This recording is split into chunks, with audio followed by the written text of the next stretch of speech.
All right, so let me show you. So this is like the repository for the plugin. I can actually show you where it is on GitHub as well. So it's under Philip Ritz /Cypress plugin API, and if you want to install it, you go npm install Cypress plugin API. Simple as that. Then you would add a import into your support folder, and that's about it. And then what you will then get is an extra command called cy.api. So the original idea for this was actually not mine, but the amazing Gleb Bahmuto has created a plugin called cy.api. Wait, I think it was called Bahmuto /cy.api. Yeah, here it is. And it was a great idea to sort of take whatever APIs you call and show them in this. Wait, this is probably not visible. Show them in this UI view, which is a great idea, right? I think that's a really good way of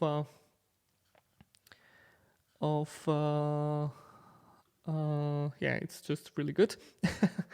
And so I thought maybe I could submit something into this repository, make it a little bit better, do something with that. And as soon as I tried to do that, I did some improvements, but then I decided maybe I should go a totally different way. So I went a different way, and this is the result. This is how that looks. This is like a short video. Let me just paste the link in the comments section so you can see that. Let me highlight that. All right. So yeah, this is it. Let me now show you how that works. So now we are in the repository of the plugin. So in order for me to run it, I need to do three things. I need to do npm start. That's going to start my server. So in order to test this plugin, so I use Cypress to test this Cypress plugin. And since it is an API thing, I need to have a small server running to call API somewhere. So that's what that is. This is, and you can see it's like a very simple server that's here. So that's step number one. Step number two is actually build the plugin. I'm not going to go too deep into that, but this is going to compile all the files, create like the final file, and then finally I'm going to do npx cypress open to open the plugin, and here we are. Let's do Chrome, and let me arrange my windows, and here we are. So these are my tests for the Cypress plugin, and I can actually, I'm not sure if you noticed, but since version 11.2 we got the run all specs button back, so I can click it and it's going to actually run all of my spec files, sort of merge all of the files into one file, and that's going to run everything. And as you can see, it's like super fast. Oh, I just noticed it doesn't show you the time for all specs, because I would be curious, like, what is the speed difference? I mean, the speed difference is probably kind of the same, but still it's definitely faster if you can just run them all by once, and especially for this use case where you just have like APIs that goes really fast. All right, so let me write a test and let me show how this actually works. I'm going to create a new test, and I'm going to call that test. And I'm going to write an it block and do my first API test. So let's run that. And it's empty now, so all good. So to write the API test, I'm going to just call cy.api, and as you can see, everything is auto-completing, so it has the TypeScript support. The whole plugin is written in TypeScript, so we got all that sweetness here. And it works exactly as a request command. So if I want to do a short syntax where I go just cy.api slash, it's just going to automatically fall back into a get command, get method and URL of base URL and slash. So this is going to now call my local server. So I have my local server running on localhost 3000. Here it is. I'm not sending anybody, but I do get a response, and there's like a default response that's in there. And I had like really nice request from the community to add, if you have like a JSON object, to maybe like add this folding. So I did that, and it works really nice. I really like this. So we can like sort of fold everything. Then we have the header panels. So as you can see, the panels come from like response, headers, cookies. You can click through them, and even when we are in snapshot mode. So let me actually write my second API test. And if I have two tests, I can travel back in time and go to my first test. Well, they're kind of the same. Let me maybe change this one to post. And it's going to be slightly different. You can see the method. Hopefully you can see that. It's not too big here. But yeah, that's my second API test. This is the first API test. And even when I'm in snapshot mode, I can just sort of click through them. Wait, can't I? What's happening? I was just trying to click through them and it didn't work. Oh my, I think I discovered a bug. Wait, I cannot click even here. Okay, I think I think I might have introduced a bug in some of the releases and I haven't even noticed. And yeah, it tells you how I forget to add some tests into my plugin. Although not sure how I would test a snapshot. I guess a component test could do that. But it's weird. So that was like a big achievement where I could like even go to the snapshot and click through that, and I see this is no longer the case. So I'm not sure. Oh, I think I know what's going on. Okay, I already know what the bug is and how to fix that. I had to delete this highlights thing. Yeah, and now I can click through them. Okay, so I made so what I made here was like a custom highlight. So when I click on it, you can see it sort of flashes to highlight the API call that you are focusing on. So it's like a little quirk, and I'm just made like a CSS change to the highlights to make it to have a different color and to sort of fade out. But I didn't realize if I have this on, I'm actually not able to click through those buttons. So yeah, I'm going to fix that. And you know what? Since we are live and we are on this plugin, I can just show you if you spot a bug or if you have some kind of problem, or you have a suggestion on what you would like to see in this plugin. Then you can go to the plugin repo and just open an issue. And if you do that, I would like kindly try to ask you a couple of things. So first of all, try to be descriptive in your bug report, and ideally, if you have a reproduction repo, that really helps. If you don't, then try to be like descriptive with your bug report. You're all testers, you probably already know how to do a good bug report. So I'll try my best at this here. So when in snapshot tabs are not interactive, this is a bug. So I'm already going to assign myself because I know I'm going to be the one fixing it. And I'm going to have steps to reproduce. Run a test at least with 2 API calls. In timeline, click on the first one. Try to interact with tabs not responding when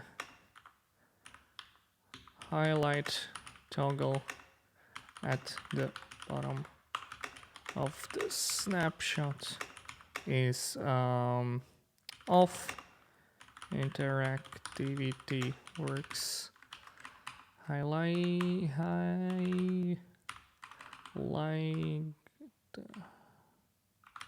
struggling with my English now.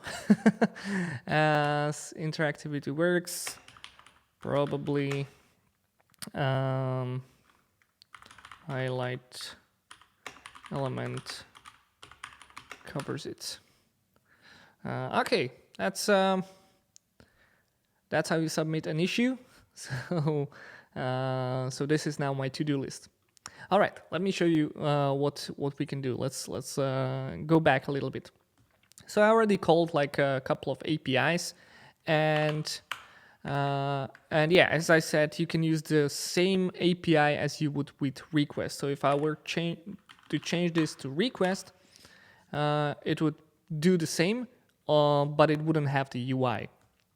There is a mode that will enable UI even for request that would sort of overwrite the request command, but I'm going to show that later.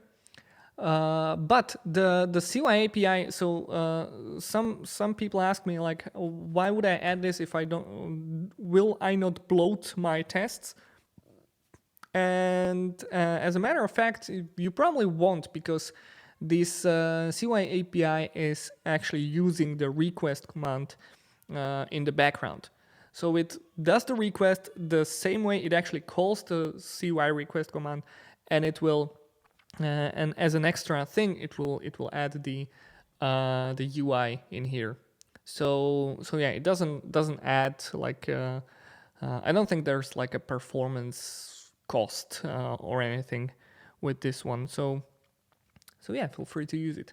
All right, so we can use the shorthand syntax if we do the like the post slash, and then the third argument would be the body. So I don't know, like item hello. It's not going to do anything on this server because it's just like it's a dummy server that will like always give you the same response. But yeah, I just wanted to show you how you can define method and URL and everything. Plus, you can always use the object where you define. And again, we got all the auto completion in here. So if you want to do the body and add a body, or it can even be string, hello world. If I don't add anything, it's just going to use the defaults, or is it? Request requires a URL. Oh yeah, I need a URL. That's true. Funny, it didn't tell me that I like the TypeScript didn't tell me that I should have a URL. But yeah, and now as you can see, if we have a body in our request, then it's going to get rendered. If we send some headers, for example, I don't know, like that could be an authorization,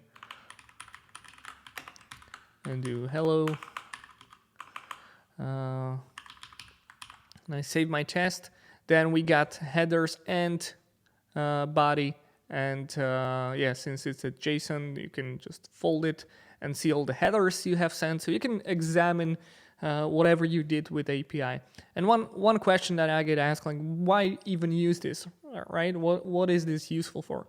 And my answer is like, it's useful for the same reasons you would use Postman or Insomnia or some other API testing tool.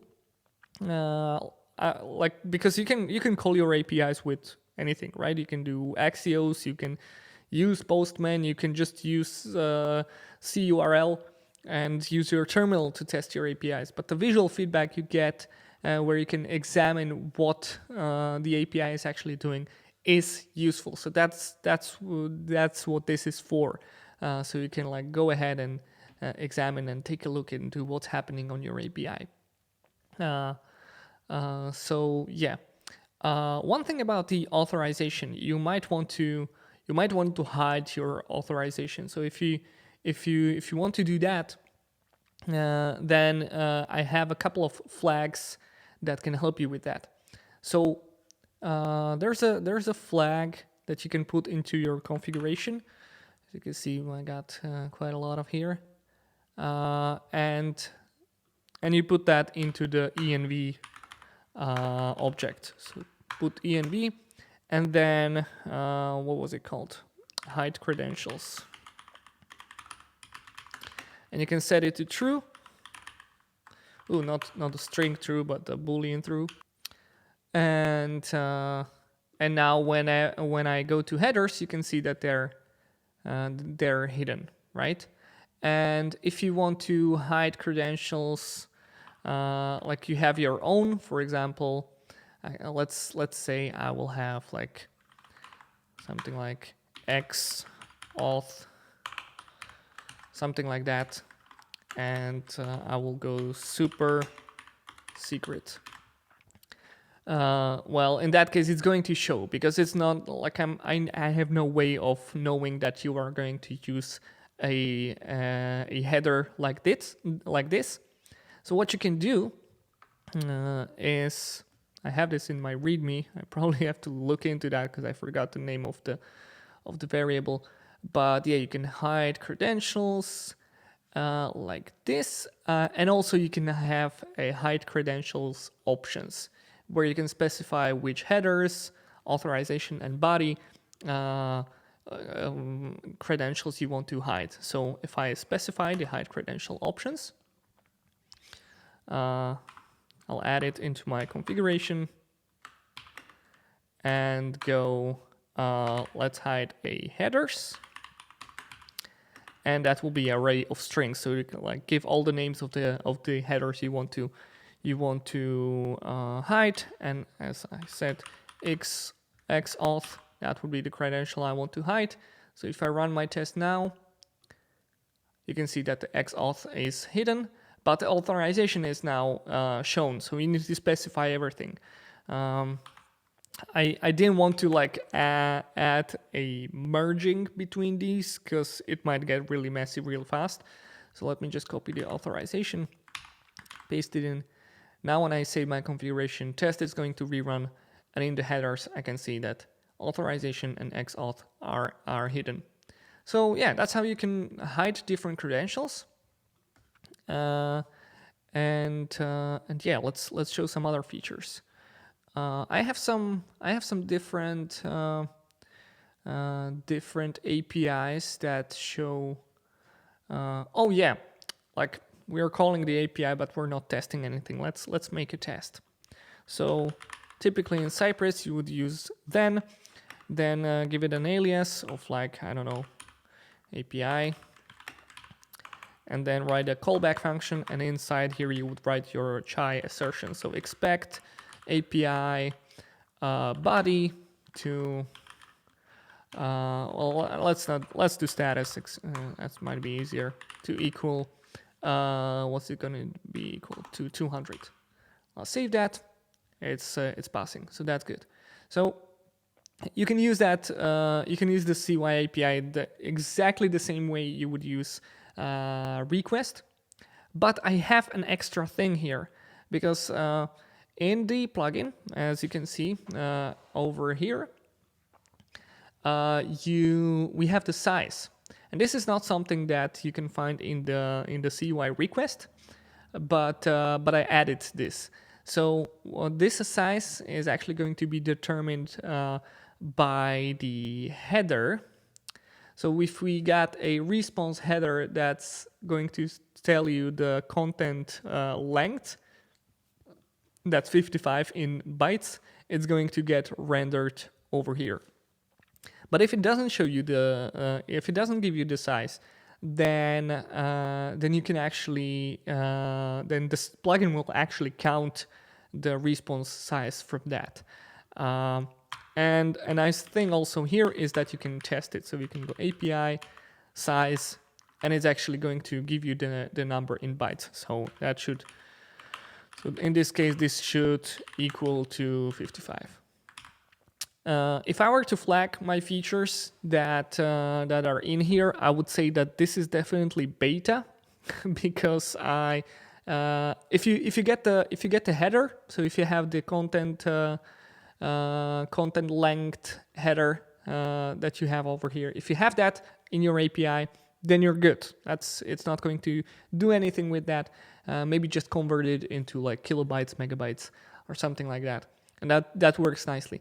If you don't have that content length header in your response, which is like not always the case, I hear, then the counting of the size is done in the background. And I did my best with this, but I'm not sure if it's like 100%. So yeah, just use that one with caution, especially if you don't have the content length. So yeah, that's how we can test different attributes, sizes, and everything. Oh, and by the way, if you want to learn about testing API, I should probably mention this. I do have a Cypress core workshop that's coming next week. So if you want to learn all about Cypress, make sure to go to there. Let me just paste the link into the chat so you can see that. And but I have an API workshop as well. So let me show you that. Cypress API workshop. So if you're interested in testing APIs with Cypress, then on 12th December I have a workshop. It's going to be short and sweet one. It's a live workshop going over through Zoom, and yeah, I think it's something you might be able to enjoy. So sending the link in the chat as well. You can check that out. And in there we are definitely going to be talking about things like how to work with this, how to test your API. What if it's complicated? What if it's long? What if you have some keys that are required and some that are not? How do you pass information from one request to another, and all that kind of information? So I think it's really good. Well, you be the judge of that at the end, but I think it's well worth it. All right, back to the documentation, because there are a couple of things I wanted to show you. Oh yeah, snapshot only mode. That's something that might be useful if you want to like combine your API tests with your UI tests. So let's say you want to go cy visit your application. What should we visit? Let's do HTTP google.com and then call the API. All right, so this is what we can do. We can go to google.com, then get our command. But what if we want to like select something on the page? And yeah, let's just select this and go cy get. Now, what's going to happen is that we are selecting the element, but it's not visible. So if we write an assertion that it should be visible, it's going to fail because it's not visible. The reason for that is that this API plugin is actually like an element that goes over everything. It sort of covers your whatever is on your UI. Now, if you would want to do that, if you want to visit your page, then call some API and then do something on the page again, as you can see, you are going to have a trouble. But again, thanks to wonderful feedback from the community, I got this great suggestion on having like a snapshot only mode. What that means is that instead of keeping this UI on your page, it's just going to flash when it's being used and then get hidden when you go to the next command. So if I enable that, and again, I could enable that globally in the env command, but I can also enable that on the test level.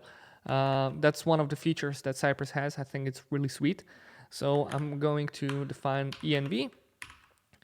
And in here, I even get the autocomplete for my plugin. So that's nice. That's something I tried to add there, and it works, and I'm happy about that. So if I do snapshot only and set it to true, save my test. Now you can see we can see the page. We are back on the page. So we visit our page. We go to our get. We see the response and results and everything, and then we can go and then it sort of disappears and we're back on the page. So if you want to combine this, you can go snapshot only mode, and that's something you can do. So yeah, that's a feature. One of the things I'd like to show you as well is I haven't really shown you everything about this, but I do have a URL that's called cookies or cookie. We'll see. I think it's cookies, yeah, because it's working. And here we go. I can see hello cookie. So I can see my cookies in sort of a nice table in here. So how does this work? It actually reads your response headers. So if you have a response header and you have this set cookie parameter, which is like a standard parameter if you want to set cookies on your front end from your API. So if you have that, it looks like this. It's an array of like attributes that you want to set for your for the front end to like digest those cookies and save them into browser. So there's a cookie with a name hello and the value of cookie, and it should be saved on path /. If we go to the browser and we'll take a look into the application panel and see all the cookies, I thought I was going to see that, but they would usually be here. Not sure if they got deleted because we finished the test or something. Oh, maybe it's because I'm not really on the page. Yeah, we're sort of, yeah, that's interesting. We're on Google.com with this URL. I think this might be some Cypress jazz. What happens if I refresh that? Or if I run my test again? I'm still on Google. Interesting. Not sure why is that, but yeah, I mean, in the application panel, that's where if you were to interact with your front end, this is where your cookies would be. And instead of looking at them inside the browser, then you can just take a look and have this nice table view of the name of the cookie and the value of what the cookie was. So that's what you can do. Also, I have like a couple of other things. You can, if you have an XML response, then it will nicely show. You can see like we even have the code highlighting. If we have an HTML response, then we have the HTML in here. I'm not rendering it. Not sure if I should. Might be interesting. If you're interested in that feature, you can tell me. I can try to put it in. Maybe, I don't know. Thank you for the question. Yeah, this plugin is supported by older versions as well. So one thing I had to solve out with this one is that I added like this custom highlights in here. So if you have a get method, it's in blue. If you have a post method, it's in green, and you have like all these different colors. Let me actually show you that. Panels, methods, yeah. So you can see the head is with the yellow color, get, and everything. This was something that did not work in the older version. But yeah, as far as I know, everything works for the older version as well. But if you find something, please open an issue on GitHub. I'll try my best to make sure it's fixed. I don't actively test for older versions. But as far as I know, everything works. Like this was like the only issue where the highlights were not showing well. Oh no, sorry, there was some other issue, but I fixed that, so we're all good. So yeah, and I wanted to show you so we got the hiding credentials. I wanted to show you also the request mode. Oh, Maros is asking. Thanks, like that's a great question. Give me a second. I'll just show you the request mode, and then we'll move on. Let me save that.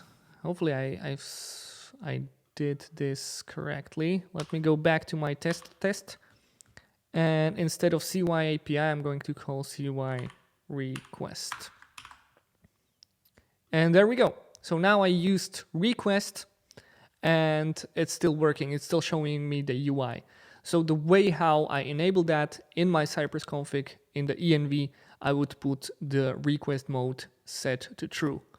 So if you don't want to use the cy.api command for some reason and you want to use API instead, you can do that by enabling this. The only thing about this is that the request mode is something you can only enable on the Cypress config. So if you were to add it in here on the test, that doesn't work. I haven't been able to figure out why that is, but yeah, that's the way it is. So yeah, a good question from Maros. How does it look like when we are using parameters in request? Very good question. I'm assuming that you mean query parameters. So for example, you have like a URL of, I'm just going to use slash method will be, wait, what's happening? Autocomplete is behaving weirdly. Method will be, oh yeah, because I forgot a comma here. A method will be get, and then we have, and then we would have like a query parameters, like, right? So something like hello equals world, right? So in case you add your query parameters like this, let's JSON, for some reason this just doesn't sit well with me with the slash at the beginning.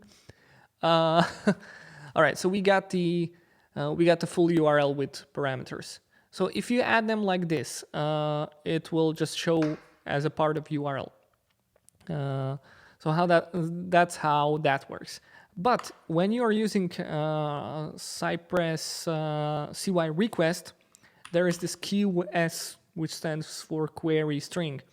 And it's an object where you can define, like, your query parameters will always be an attribute and a value. So you can define your attribute and value pairs.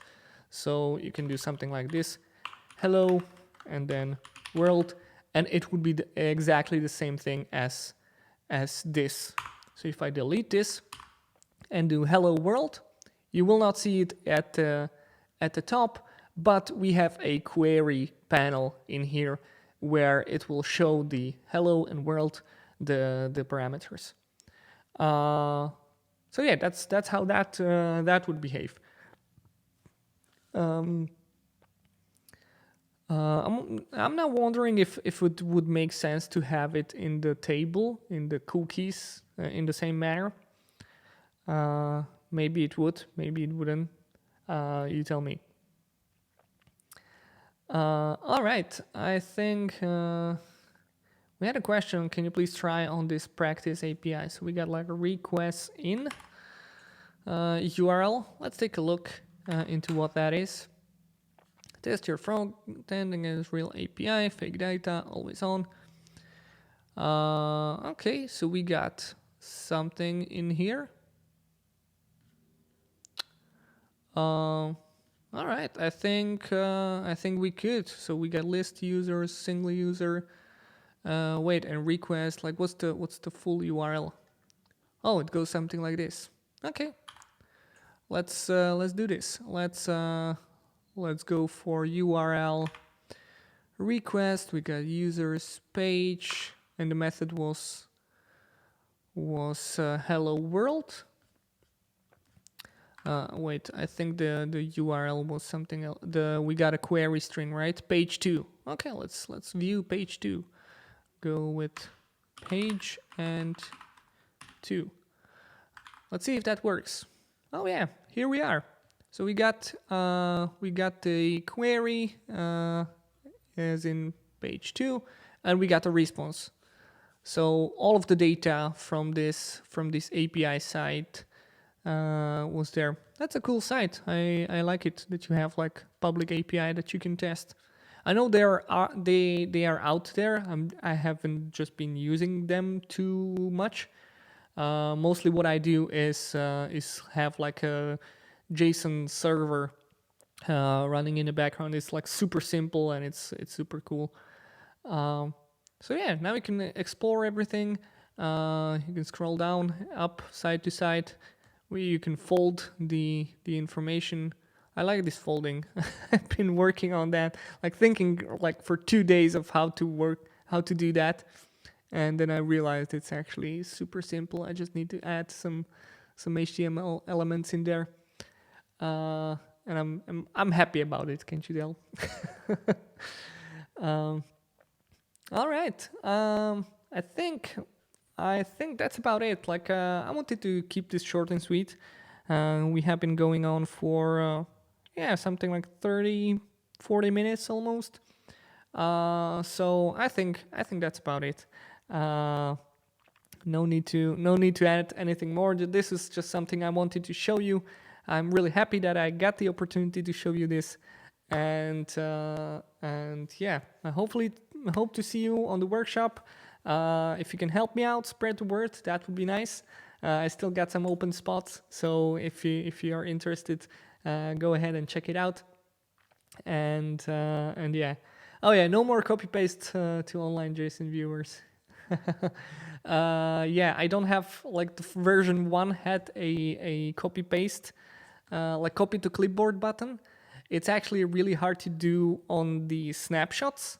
It's actually impossible to do on the snapshots, because when you go through your timeline and click on a snapshot, you basically just have like the HTML and CSS. You don't get any JavaScript whatsoever. So, and if you want to copy something to clipboard, then you need JavaScript in order to have something put into your clipboard. So so yeah, that's something that's not there. I'm thinking of how I could figure it out. I have some ideas, but I would need some more digging. But yeah. Thanks for coming. Thanks for being here. So ad hoc. I didn't announce it. You just came, so I'm happy that you came. And yeah, see you next time. Probably sometime next week. Also next Wednesday, we got a workshop. I got a workshop. Yeah, I got a workshop starting on Monday. So make sure to save your spot for that. But with Mike, we are going to be online next Wednesday. Because yesterday we tried to get online, didn't work. We had technical trouble, so we decided to do it on Wednesday. So make sure to stay tuned. Yeah, all right. Thank you very much. Bye, everyone, and see you next time. Now, how do I turn this off? Okay, got it. See you.